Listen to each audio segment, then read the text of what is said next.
Hello tomato fans! Today we're going to look at how our tomato plants are doing and then also talk about the various ways in which we can grow them here in the southwest part of the United States, more specifically in the Los Angeles area, and that's because our climate is very dry, so we don't have a lot of the humidity issues that result in tomato disease and blight. So we have one method here, which is the multi-stem method, and this is one where we just let the tomato plant do its thing as it grows. We don't touch it too much. It just grows into this cage here, and it produces many tomatoes. So if you're after a lot of tomatoes, then the multi-stem is going to be the best method for you in the Los Angeles area. It produces tomatoes of various sizes. So you have large tomatoes, you have medium-sized tomatoes, and smaller tomatoes. So we won't get into why that is, but if you're after a lot of tomatoes, then this is the method for you.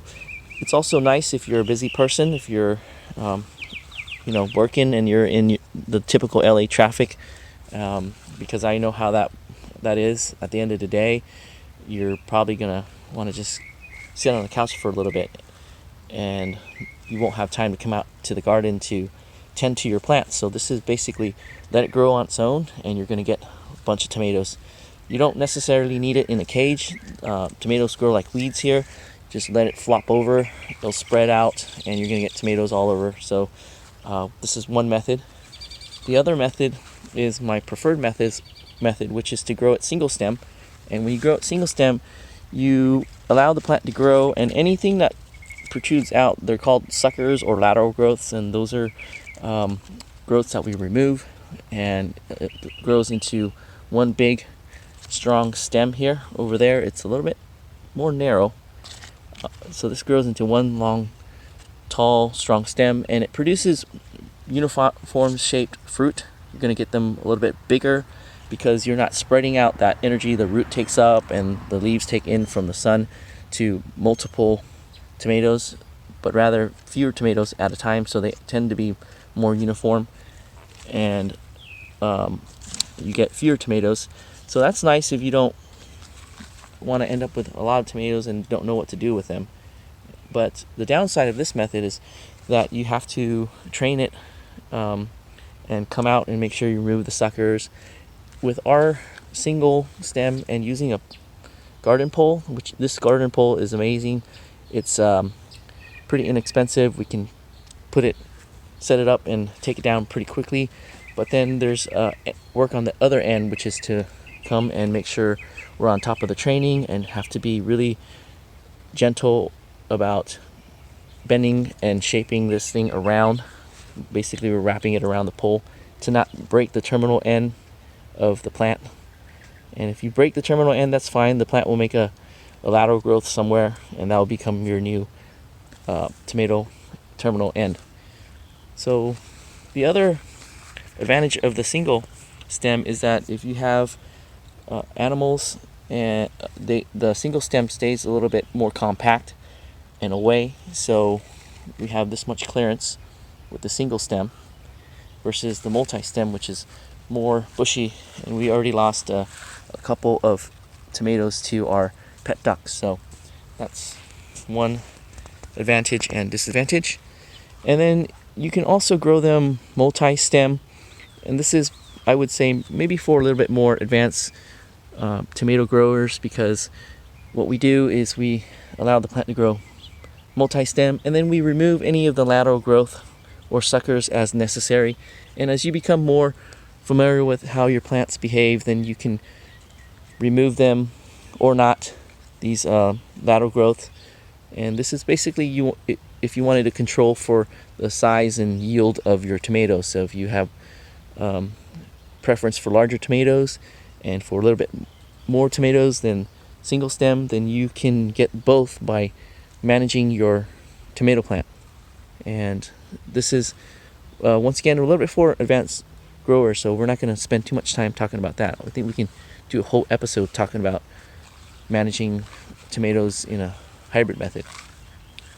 Over here, this is our row of San Marzanos that are grown single stem. So anytime you see these green garden poles, they're being grown single stem. And this is my preferred method. I prefer to grow them single stem and grow them closely to one another. So instead of getting one plant and letting it grow multi-stem and taking the same amount of space, we have multiple plants. And the advantage of that is you have more roots underneath to bring all that energy up from the ground and transfer it into fruit. So fruits tend to be more sizable. So here's some are San Marzano, and then production is also more. So you get more fruit that are larger. So we have quite a few plants here. And then we're going to go into our 150 garden and look at some of the tomato plants that are growing in there. We have 3 varieties. As far as our tomato season, it's a little bit delayed this year. I found that other gardeners are finding the same thing in their respective regions, and that's because it's been a lot cooler than normal, so the plants have been growing a little bit more slowly. We have here some more tomatoes. So once again, the single stem method, and these are ones that we're growing for the first time or repeat. So let me get the tag here. So this is a Goldman's Italian, and the fluted tomatoes is something that we're concentrating on this year. Last year we did the sweet cherry tomatoes, so this year we're doing fluted tomatoes, so keep an eye out for that. This is another one. Let's see what this one is. We have a cluster of tomatoes here. They look really pretty right now. And I lost the tag. Oh, it's down here. Let's go see what it is. It is nice and muddy. This is the Japanese black trifle. This is one that I'm very excited about. This is a fan favorite, and we've been getting a lot of rave reviews about it, so we're gonna give that one a try. And then this one in the middle is probably a Kellogg's breakfast. We don't see any. Yeah, this is a Kellogg's breakfast. We don't see any tomatoes on it yet. And finding that the Kellogg's breakfast is very, very slow this year. I think it really needs warm weather to produce fruit. The plant that you saw when we were talking about the hybrid method, that was a Kellogg's breakfast. It's barely setting fruit. Some of the fruit that it set, it ended up dropping because I think it's too cold. We also have more tomatoes in this planter here. These are Roma tomatoes, so they're bush tomatoes. They're determinate. We just let them grow without staking, and we plant them pretty tightly. They end up supporting one another, so we're getting a good number of tomatoes. And then we come back this way, we have some San Marzano seedlings. So we like to do a lot of succession planting. We have some San Marzano seedlings, and then we have some succession planting of the Roma tomatoes. This one, I don't know if I have a tag for. It's another fluted tomato. Now here's a example of a lateral growth or sucker. We're going to remove this because we're going to grow this guy single stem as well, and remove that. This one I can't remember the name of. It's another fluted one. It starts with a C, and it's an Italian one. Do I have a tag for it? No, I don't. So I have to put that in the video description. It's one that is new, so I don't have it in my memory, but I know what that one is. So I'm gonna make our way to another growing area. This is our other regular tomato bed, and we have the other the same ones that we were looking at earlier, like this Japanese black trifle. Good morning, Baba. Good morning, Owen. And we have some that are forming right here. So that's a pretty one. Actually, this is a purple calabash. The Japanese black trifle has the potato leaf, but this one is very prolific so far. It's got a lot of blossoms, and we're starting to warm up, so it should do really well. I found that tomatoes like temperatures in the 80s. They do a lot of big tomatoes when the temperature is just right in that area. So Japanese black trifle. Got some nice ones over there. And then this is another fluted one, Goldman's Italian. And I don't see any fruit on here. They're just starting to set. Okay, let's head over this way. Don't mind our construction that's going on here. Some of the places is a little bit untidy. Back here we have some Oxheart tomatoes. We grew these last year along with the San Marzano. I found that these are really nice tomatoes. They're nice tomatoes, big and great for sauces. They're pretty beefy. And we have some over there. I can't reach over there, but it's probably the size of about that big. So we have some of them. Those are also a little bit fluted. And just real quick, we got some cucumbers that are forming. All right, we'll just do a quick aside. Talk about cucumbers. This one is looking a little bit wonky. Maybe it's not gotten good pollination. So when it warms up a little bit, we'll get better looking cucumbers. I forget how tall this Oxheart is going to get. Should have stuck on a longer garden pole here. This is probably a 6-foot pole or 5-foot pole. We need to put on our 7 one. We'll find one and stick it right next to it. But we got a lot of blossoms, so it's starting to be tomato weather. Very excited about that. And a quick look at a dwarf teddy bear sunflower. And these were the seeds were sent over by Krista's Garden. These are really pretty. Check out her channel. She's got a lot of pretty flowers and also tomatoes growing and watermelon growing. So it's always fun to see what she's growing, and then also really fun to have plants from her garden as well, like these glass gem corn that are growing. Okay, let's go and look at our other tomatoes that are growing in the other gardens that we have. So let's see, do we want to break this video? No, let's just let's roll with it. You can see what my backyard looks like normally. We have to get a key, so let's grab a key for the gate. Let's go over here. We have our purple calabash. This is an extra plant, and we have it growing in. Whoa! Looks like the skunk came and dug up again. This has not been a very good planting area. We're just not getting good mojo over here.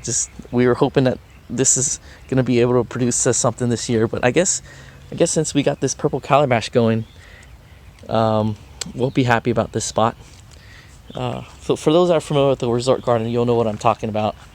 This spot here, we've just been trying to get something to grow there for the longest time, and thought we can do it this year. But we tried 3 different watermelon varieties to grow in there, and so far, as the plant grows a little bit bigger, something comes and digs it up. So we're gonna have to do a better job of protecting it this time around. So we're gonna do a 4th try with our watermelon.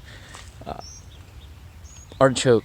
This is the Violet de Provence artichoke. It's a pretty artichoke. We harvested a few already. We're gonna let these flower. We're gonna watch and see how they look when they bloom.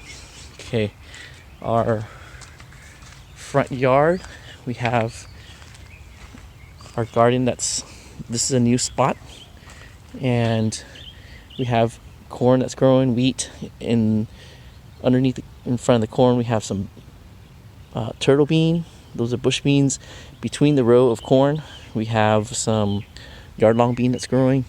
And then over here, this is a sunken garden because we have some African crackerjack marigolds. They get pretty big, so we thought we'd just dig it down a little bit so that when it gets taller, it doesn't overtake too much of that space. We have more sunflowers over here, and a Klondike striped blue ribbon that's growing.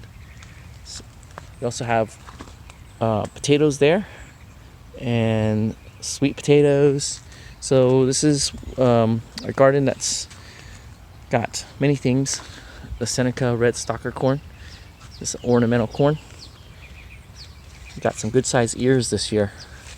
Over there we have japonica striped maize. That's another ornamental corn. So out here we just try to grow some more of the ornamental stuff, and then other things we can grow like watermelon. It'll kind of hide itself underneath the line. It's pretty crazy this year. Okay, let's go look at our other tomatoes. So these two are Black Prince tomatoes, and we have it growing on underneath our porch area, And when we shared these seeds with other gardeners from Massachusetts report that this does really well. So here, this is a little bit more shaded, a little bit cooler, and it's very close to Massachusetts climate or even northern climate. So we decided that we can stick our Black Prince tomatoes. This is one of my favorites because it's a very practical tomato, and since we found a place that we can put them, we ended up being able to grow them this year. So here is that string trellis method that we started talking about earlier. This is probably the easiest way to train tomatoes up a single stem. So you just wrap it around, and it doesn't require too much effort, so you're less likely to break the terminal end.